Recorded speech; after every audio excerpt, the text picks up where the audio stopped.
ঊনকোটি জেলা হাসপাতালে শিশুর চিকিৎসার গাফিলতির অভিযোগ। চিকিৎসকের রুক্ষ ব্যবহারে অপমানে খোলা রাস্তায় অসুস্থ শিশুর বাবার ধর্ণা, তীব্র ক্ষোভ কৈলাসহরে।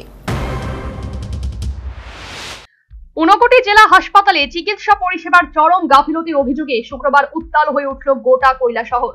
অভিযোগ, মাত্র 4 বছরের শিশু কন্যার চিকিৎসা করাতে এসে অপমানিত হলেন এক হতাশ পিতা। পরিণতিতে শিশু কন্যাকে কোলে নিয়েই হাসপাতালের মূল গেটের সামনে ধর্নায় বসে প্রতিবাদ জানালেন তিনি। এই ঘটনাকে ঘিরে চাঞ্চল্য ছড়িয়ে পড়ে হাসপাতাল চত্বর জুড়ে। আধা ঘন্টা এখানে বসাছিলাম, আমার মাইয়ার পরশুদিন রাত্রে থেকে জ্বর গেছে, কালকে আমি বাড়িতে আসলাম, আমার মিসেস ফোন দিতে আমারে, ঠিক আছে ডাক্তারের ঘরে নিয়ে যাও। তখন আমি বাড়িতে না তাই না লইয়া গেছে আর দিন এখন অব্দি কোনো ডাক্তারবাবু এরকম মানা করছে। কৈলাসহরের ইছকপুর গ্রাম পঞ্চায়েতের 6 নম্বর ওয়ার্ডের বাসিন্দা দুলাল মিয়া জানান, তার মেয়ে গত 3 দিন ধরে প্রচন্ড জ্বরে আক্রান্ত। গত 28শে আগস্ট তার স্ত্রী মেয়েকে আরজিএম হাসপাতালে চিকিৎসা করাতে নিয়ে গেলে সেখানে কিছু ওষুধ দেওয়া হয়, কিন্তু অবস্থার উন্নতি না হওয়ায় 29শে আগস্ট শুক্রবার সকালবেলা দুলাল মিয়া নিজেই মেয়েকে নিয়ে ঊনকোটি জেলা হাসপাতালে আসেন।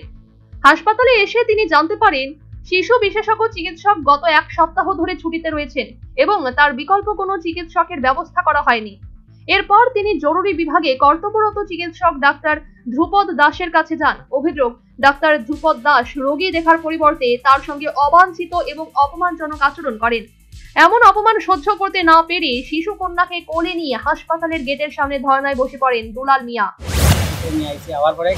চেম্বারে গেছি, ইমার্জেন্সিতে যিনি আসলো তখন 8:20 হইব, এইরকম টাইমে গিয়ে আমি ঢুকছি, মর্নিং 8:20 হইব। তখন দেখার পরে এখানে যে প্রেসক্রিপশনটা আসলো, ওই প্রেসক্রিপশনটা ডাক্তারবাবুর হাতে দিয়েছি। দেওয়ার পরে তাই না দেখতে দিকে হয়েছে কালকে থেকে এরকম জ্বর, ডাক্তার দেখাইছি এখানে নিয়ে, এখন অব্দি 1 মিনিট এলে জ্বরটা কমছে না। তাই না দেখছে আমার মাইয়ার শরীরের মধ্যে টাচ করে দেখছে জ্বর কেমন আছে, হয়ে তাই না তোমরা এখানে কেল লাগিয়ে, তখন আমি কোনো কথা কইছি না। এরপরে তোমরা এখান থেকে রেফার নিয়ে আইছো নি, তোমরা এখানেও যাও, আর এখানে তো শিশু ডাক্তার নাই, তোমরা জানো না এখানে শিশু ডাক্তার নাই, এরকম তাই না কর্কশ ভাষা কয়েকবার কোয়ার পরে আমি তাই না কইছি যে ডাক্তারবাবু এরকম রোগীর করাটা ঠিক না, একজন ডাক্তার হয়ে একদম রোগীদের সঙ্গে এরকম ব্যবহার করাটা ঠিক না। হয়ে আমি আমার মাইয়ারে লইয়া আমি বাইরে আইছি। বাইরে যাওয়ার পরে আমি এইখানে বলছি একটু উচ্চস্বরে আমি বলছি যে এরকম যদি আমরা যাওয়ার পরে ডাক্তারবাবুরা এরকম ব্যবহার করলো, কিরকম ডাক্তার সরকার কি কোনো ধরনের কমতি রাখছে এই চিকিৎসার ক্ষেত্রে? এই ঘটনার খবর ছড়িয়ে পড়তেই গোটা হাসপাতাল চত্বরে চাঞ্চল্যের সৃষ্টি হয়।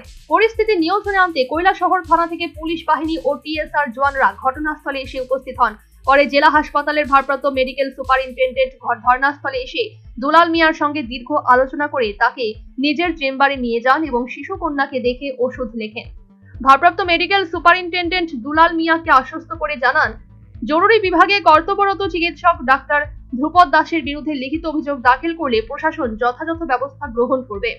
দুলাল মিয়া জানান, তিনি ইতিমধ্যেই লিখিত অভিযোগ জমা দিয়েছেন। এদিকে এই ঘটনার পর চিকিৎসা ব্যবস্থার বেহাল দশা নিয়ে কৈলাসহরের নাগরিকদের মধ্যে তীব্র ক্ষোভ বিরাজ করছে।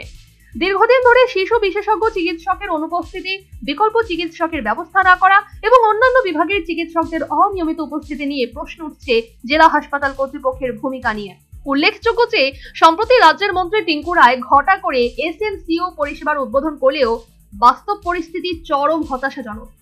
শিশু চিকিৎসক ছুটিতে থাকলে বিকল্প ব্যবস্থা না থাকা, চিকিৎসকদের সপ্তাহান্তে অঘোষিত ছুটি, সবকিছুই সাধারণ রোগীদের ভোগান্তি বাড়িয়ে তুলছে। এই ঘটনার প্রেক্ষিতে স্থানীয়দের দাবি, অবিলম্বে হাসপাতালের চিকিৎসা ব্যবস্থার সংস্কার এবং দায়িত্ব জ্ঞানহীন চিকিৎসকদের বিরুদ্ধে কড়া পদক্ষেপ গ্রহণ করতে হবে। Bureau report, news vanguard.